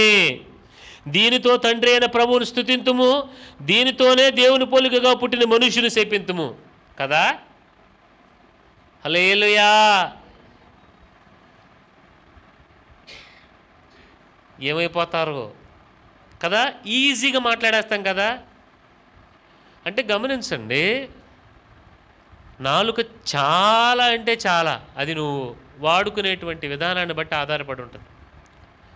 ఆ నాలుగుతోనే నువ్వు బాగుపడవచ్చు, ఆ నాలుగుతోనే చెడిపోవచ్చు. రాయబడింది మాట. అందుకని ఎడాపెడా విశ్వాసుల మాటలు మాట్లాడకూడదు. నోటికి ఏది వస్తే అది. మీరు గ్రహిస్తున్నారా? ఈ నాలుగు అదుపులు పెట్టుకోవడం నేర్చుకోలేదు మీరైనా నేనైనా కానీ. ఎవ్రీబడి, దీనికి ఎవరు అతీతులు కారు. నువ్వు ఎంతగా స్పిరిచువల్ ఎదిగావనేది నీ నాలుకను బట్టి కూడా ఆధారపడి ఉంటుంది. The more controlled you are, the more your life will be controlled. నీ జీవితం కంట్రోల్లో ఉండాలంటే నీ నాలుగుని అదుపులో పెట్టుకో. హల్లెలూయా. ఇంకా చాలా ఉన్నాయి, చదవండి. ఇంకా అందుకనే నేను ఈరోజు మీకు రిఫ్రెష్మెంట్స్ తెప్పించింది, ఊరికి అనుకున్నారేంటి? చదవండి. 1:26 అమ్మ, యాకోబు పత్రిక 1:26. ఎవడైనను నోటికి కళ్ళము పెట్టుకొనక తన హృదయమును మోసపరుచుకొనుచు భక్తి గలవాడనని అనుకుని ఎడల వాని భక్తి వ్యర్థమే. ఎవరైనా కానీ మీరు ఎంత పరిచర్యైనా చేయనివ్వండి, ఎంత ప్రార్థించినా చేయనివ్వండి, కానీ మీకు నాలుగు కంట్రోల్లో ఉండదనుకోండి, నోటికి ఏదో వస్తే అది మాట్లాడేస్తారు. వదలబోతు మాటలను, లేకపోతే కోపం వస్తే తిట్టేయటమనో, లేకపోతే బూతులాడేటువంటి ఏదో చేశారనుకోండి, వ్యర్థం. Zero, literally zero. అంత మాట అన్నారేంటి పాస్టర్ గారు? మీరు ఎంత కష్టపడి మేము ఇన్ని చేస్తంటే మీరేంటండి అంత సింపుల్గా తీసిపడి? నేను తీసిపడేలా వాక్యం చెప్తుంది. అది నాకు సహితం. ఎవడైనా నువ్వు నోటికి కళ్ళెమ పెట్టుకున్న ఇట్లాంటి ఈ బయట వినపడవు తెలుసా? చెప్తే జనాలు రారు అంతే. ఉన్న వాస్తవం చెప్తున్నాను. అది ఎలాగనంటే ఇలా చెప్తున్నాడు అనుకోమాకండి. ఇలా చెప్తున్నాడు, గుడ్డోడికి గుడ్డోడి దారి చూపించినట్టే లెక్క. ఇంకది ఉన్న వాస్తవం చెప్తున్నాను. మనం మన జీవితాలు దేవుని వాక్యంతో టాలీ చేసుకోవాలి. ఉన్న వాస్తవం అది చూడండి. నాకు అసలు ఈ మాట, ఎవడైనా నోటికి కళ్ళెం పెట్టుకొనక తన హృదయమును మోసపరుచుకొనుచు భక్తి గలవాడనని అనుకుని ఎడలా వాడి భక్తి వ్యర్థమే. So the more spiritual you are, the more you control your tongue. Hallelujah. లేనిపోయింది రేపొద్దున ఏమి చేయకుండా రాకుండా ఏంటి రాలేదేంటి, లేకపోతే ఏం పరిచయం చేయలేదండి అంటే మేము నోటికి కళ్ళెం పెట్టుకుంటున్నాం పాస్టర్ గారు అనమాకండి. వాటిని మానక అది చేస్తూ ఉండాలి, ఇది చేస్తూ ఉండాలి. పరాకాష్ఠకి వెళ్ళకూడదు, రెండు వైపులా ఉండకూడదు, ఏంటి ఒకే వైపుకి వెళ్ళిపోకూడదు, బ్యాలెన్స్డ్గా ఉండాలి అన్నింటిలో. హల్లెలూయా. అది నేను సైతం. చదవండి ఇంకా చూడండి. తండ్రి అయిన దేవుని ఎదుట పవిత్రమును నిష్కలంకమునైన భక్తి ఏదనగా దిక్కులేని పిల్లలను విధవరాండ్రను వారి ఇబ్బందుల్లో పరామర్శించుటయు ఇహలోక మాలిన్యము తన కంటకుండా తను కాపాడుకునుటయే. దేవునికి స్తోత్రం చెబుదామా. ఎఫెసీ పత్రిక 4:29 చదవండి ఒకసారి. నాకు తెలిసిన కొంతమంది ఉన్నారు, వాళ్ళకి బీపీ వచ్చిందా, నోటితో ఏం మాట్లాడతారో తెలియదు, అవతల వాళ్ళు ఎవరని కూడా చూడరు. నాకు తెలుసు వాళ్ళ జీవితాలు ఎలా ఉంటాయో కూడా నాకు తెలుసు. నిజం చెప్తున్నాను నేను స్ట్రైట్. ఎఫెసీ పత్రిక 4:29 అమ్మా. వినువానికి మేలు కలుగునట్లు అవసరమును బట్టి క్షేమాభివృద్ధికరమైన, అదిగోండి అవసరాన్ని బట్టి క్షేమాభివృద్ధి మాట్లాడాలి, అది కూడా వినువానికి మేలు కలుగునట్లు. ఇంకా అనుకూల వచనమే పలుకుడి. తర్వాత దుష్భయమైనను మీ నోట రానియకుడి. సరిగ్గా చదవమ్మ ఒకసారి. దుర్భాష ఏదైనను మీ నోటికి రానియకుడి. దేవుని పరిశుద్ధాత్మను దుఃఖపరచకుడి. విమోచన దినం వరకు ఆయన మీరు ముద్రింపబడి ఉన్నారు. తర్వాత చదువుకుంటే సమస్తమైన ద్వేషము, కోపము, క్రోధము, అల్లరి, దూషణ, సకలమైన దుష్టత్వమును మీరు విసర్జించుడి. ఒకని ఎడల ఒకడు దయ కలిగి కరుణా హృదయులై క్రీస్తునందు దేవుడు మిమ్మల్ని క్షమించిన ప్రకారము మీరును ఒకరినొకరు క్షమించుడి. 10 టన్నులు ఏంటిది? 10 టన్నులు ఏంటిది చెప్పండి, చెప్పరేంటి? 10 టన్నులు చెప్పరేంటండి? రాయి పడిపోయింది మీద, అంత బరువును మోస్తున్నట్టు ఉంది కదా. నిజాలు ఇవన్నీ, జోక్. అది నిజంగా మన జీవితంలో దేవుడు పని చేయకపోవటానికి అడ్డుబండలుగా ఉండేవి ఇవన్నీ. అది వాక్యమని సుత్తి బద్దలు కొట్టునుగాక. సీరియస్లీ. అందుకని మన నోటి మాట దూషణ, బూతులు, ద్వేషము ఇవన్నీ కూడా సరదాకి కూడా రానివ్వద్దు అన్నాడు. సరదా కాదు, అసలు రాకూడదు. మీరు గ్రహిస్తున్నారా నేను చెప్పేది? అందుకని మనం మాట్లాడితే మంచి వచనమే, జీవాన్నే మనం పలకాలి. కానీ మనం కీడుని మనం పలికామనుకోండి, ఎవరికో విత్తబడతలా. అది ఎవరికి విత్తబడుతుంది? పలికిన వ్యక్తికే. So what you sow today is what you reap tomorrow. నేను నిజంగా చెప్తున్నాను, మీరు విత్తే విత్తనాలు మీరు కాదు పంట, మీ పిల్లలు కూడా తింటారు. జాగ్రత్త. నేను అంటున్నాను, నేను మిమ్మల్ని చెప్పి భయపెట్టడం కాదు, మంచి విత్తనాలు విత్తమని మిమ్మల్ని ఎంకరేజ్ చేస్తాను. అది మీరు పట్టుకోవాలి. ఈరోజు నుంచి మీరు దేవుని వాక్యాన్ని విత్తండి. ఈరోజు నుంచి దేవుని క్షమాపణను విత్తండి. ఈరోజు నుంచి దేవుని జీవాన్ని విత్తండి, ఆశీర్వచనాన్ని విత్తండి, ఆరోగ్యాన్ని విత్తండి, దేవుని వాక్యం కొరకు నిలబడండి. దేవుడు ఎందుకు మిమ్మల్ని పైకి తీసుకురాడండి? మీరు నాకు అనిపిస్తూ ఉంటుంది, పైకి రావడానికి ప్రయాసపడిపోతూ ఉంటారు. మీరు లిఫ్ట్ ఎక్కిన తర్వాత ఇంక మీరు చేసేది ఏముంది? ఇంకా తాళ్ళు పట్టుకుని లిఫ్ట్, మీరు ఎంత తెలియగల వాళ్ళు అంటే, లిఫ్ట్ ఎక్కి లిఫ్ట్లోంచి బయటకు వచ్చి ఆ పైన తాడు ఉంటుంది చూశారు, ఆ తాడు పట్టుకుని మా కష్టంతో మేము పైకి వస్తాం పాస్టర్ గారు. అవసరంలా లిఫ్ట్ ఎక్కి డోర్ క్లోజ్ చేసి బటన్ నొక్కు చాలు, ఇంకంతే. నిన్ను పైకి తీసుకొచ్చే పని దేవుడు చూసుకుంటాడు. హల్లెలూయా. మనం ఏంటంటే లిఫ్ట్ ఎక్కుతాము, ఆ పైన ఒక రంధ్రం చేసుకుని అందులోంచి పైకెక్కి పైన ఒక తాడు ఉంటుంది, ఆ తాడు పట్టుకుని ఇప్పుడు పైకి ఎక్కాల. ఎప్పటికి ఎక్కుతారు? లేనిపోయింది జారిందనుకోండి. మీరు గ్రహిస్తున్నారా? Let God bring you up. దేవుని మిమ్మల్ని పైకి తీసుకురానివ్వండి. మీరు రానిస్తేనే దేవుడు తీసుకొస్తాడు. రానివ్వటువంటి వేరే ఏమి లేదు. నీ నోటితో దేవుని జీవపు వాక్కుని మీరు పలకటం నేర్చుకోవాలి. హల్లెలూయా. కనుక పరిస్థితులు మాట్లాడద్దు. ఏ పరిస్థితులైనా కానీ ఏదైనా కానీ ఒకటి అలవాటు చేసుకోవాలి, దేవుడు మనకు సహాయంరా. ఇప్పుడు మన పరిస్థితులు బాగాలేదు, ఏదైనా ఉందనుకోండి, మనం పిల్లలకి ఏమి నేర్పాలి తెలుసా? దేవుడు మనకు సహాయం, దేవుడు మనకు సహాయం. ప్రభు పైకి తెచ్చుకుంటాడు, దేవుడు మనకు సహాయం చేస్తాడు. ఇది మన పిల్లలకి ఉగ్గు దశలో నుండి మనం నేర్పించాలా, అది వారి జీవితాలలో మనం విత్తాలి. హల్లెలూయా. జరిగేది ఏంటో తెలుసా? వాళ్ళు జీవ వృక్షాల్లాగా ఎదుగుతారు, వారు అనేకులకి ఫలాలను పంచిపెడతారు. అందుకని కోపంలోనూ ఆవేశంలోనూ నోటికి ఏది వస్తుంది అస్సలు మాట్లాడకూడదు. పరిస్థితులను అస్సలు మాట్లాడకూడదు. ఏం మాట్లాడాలి మనం? దేవుని వాక్యమును మాత్రమే.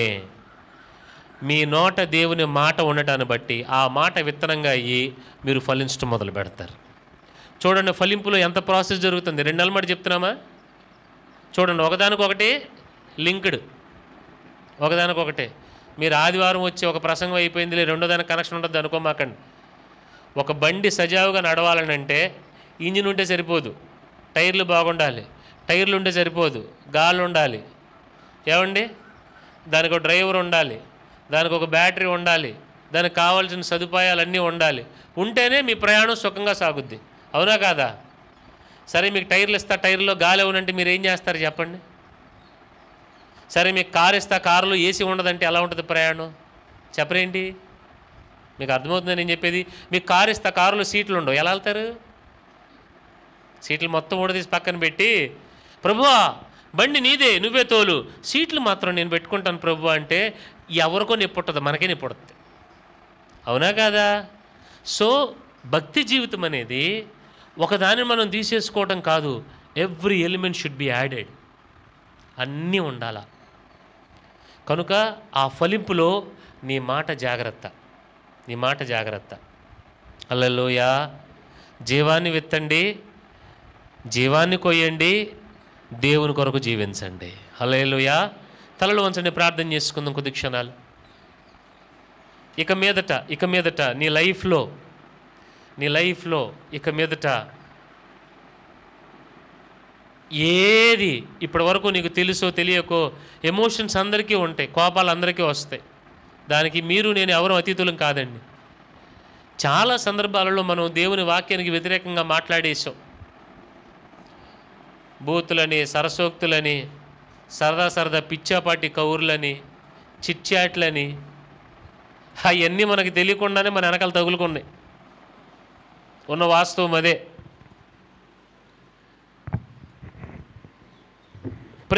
ప్రతిదానికి ఒక పరిధి ఉంది.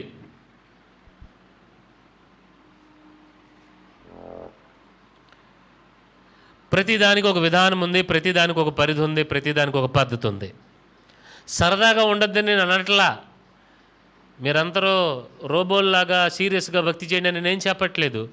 సరదాగా ఉండండి, సంతోషంగా ఉండండి, తగుమంత మాత్రమే ఉండండి, క్రమంగా ఉండండి, మర్యాదగా ఉండండి. Everything should be in balance. గ్రహిస్తున్నారా సంగమా?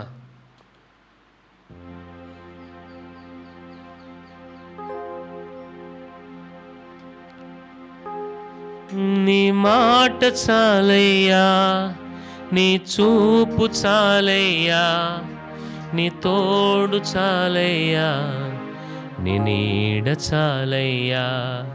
నీ మాట చాలయ్యా, నీ చూపు చాలయ్యా, నీ తోడు చాలయ్యా, నీ నీడ చాలయ్యా. నీవుంటే నాకు చాలు యేసయ్యా, నీ వెంటే నేను ఉంటానేసయ్యా. నీవుంటే నాకు చాలు యేసయ్యా, నీ వెంటే నేను ఉంటానేసయ్యా. ఈరోజు నీ నోట దేవుని మాట ఉండాలి. Speak the word of God. Speak the word of God. దేవుని వాక్యమును మాట్లాడండి. దేవుని వాక్యము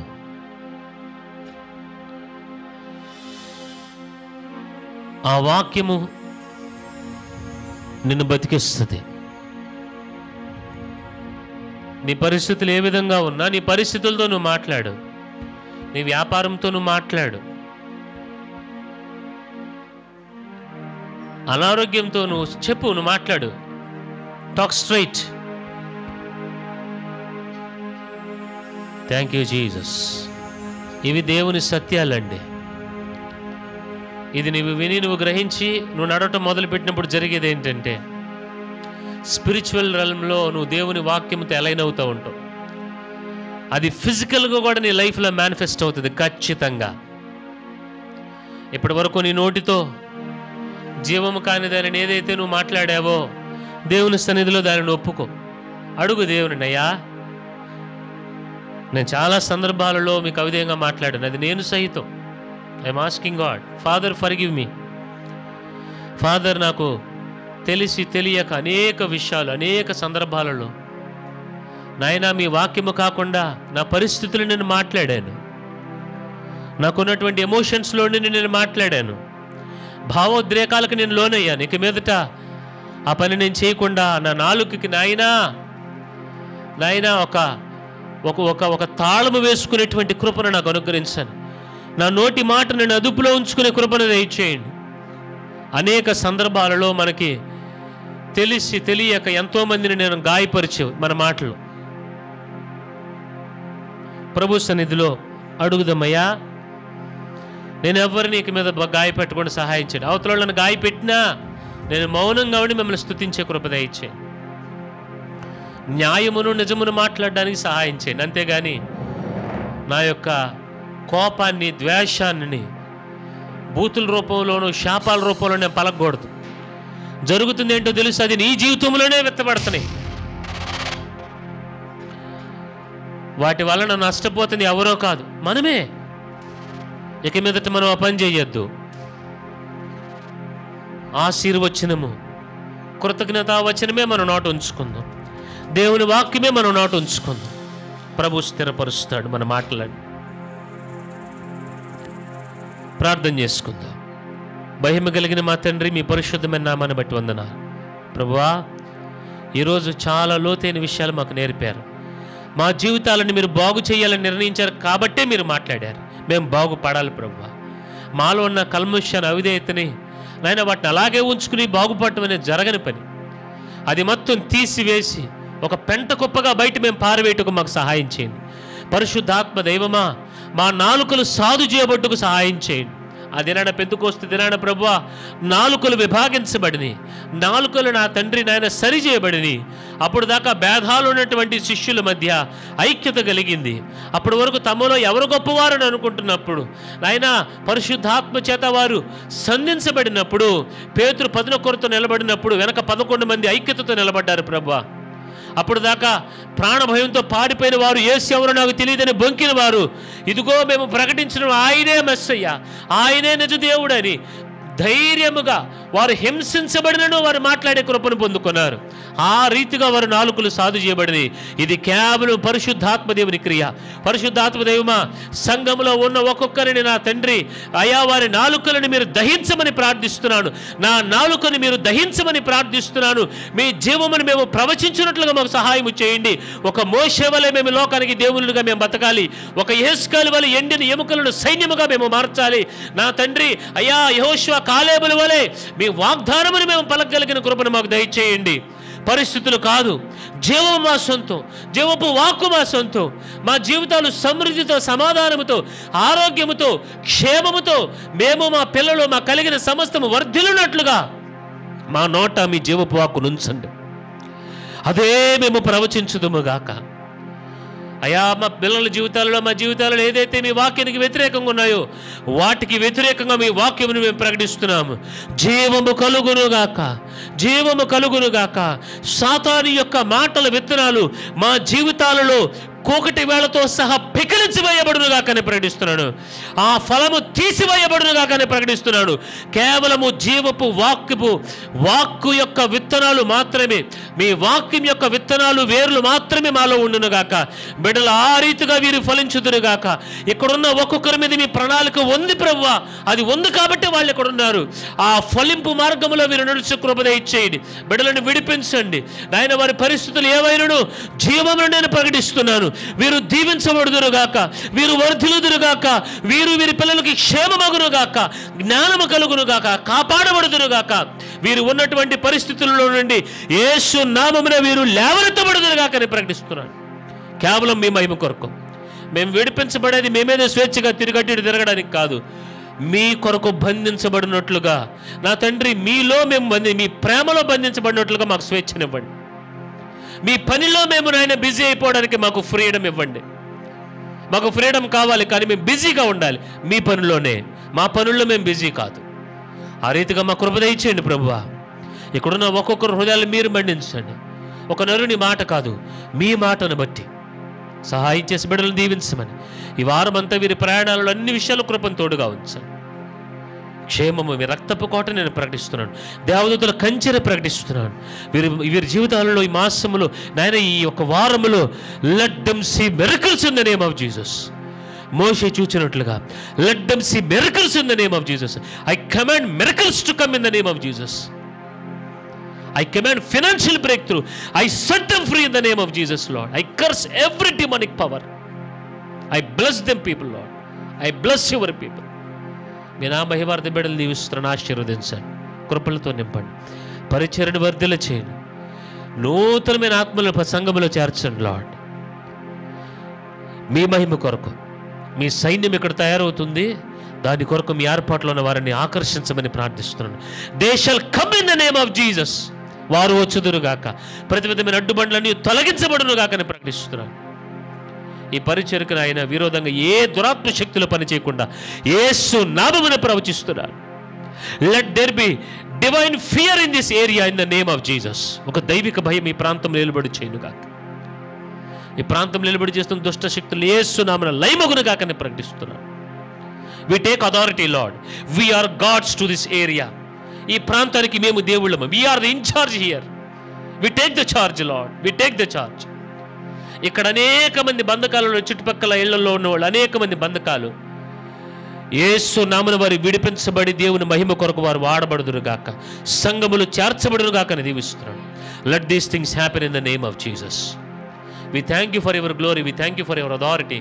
We thank you for your love. We thank you for your word and everything, Lord. We give you all the glory.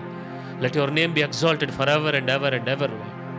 We thank you and we love you, Father. We love you, Jesus. We love you, Holy Spirit. సమస్త మహిమ ఘనత ప్రభావాలు మీకే చెల్లిస్తూ యేసు నామమున ఈ మనవులు మేము అడిగి వేడుకొనుచున్నాం తండ్రి. ఆమేన్. మన తండ్రి అయిన దేవుని ప్రేమ, ప్రభువైన యేసు కృప, పరిశుద్ధాత్మ యొక్క అన్యోన్య సహవాసము సన్నిధి కూడిన బిడ్డలకు సకల కోటి పరిశుద్ధులకు ఈ మాటలు విన్న వారందరికీ సదాకాలం తోడే నడిపించును గాక. ఆమేన్, ఆమేన్, ఆమేన్.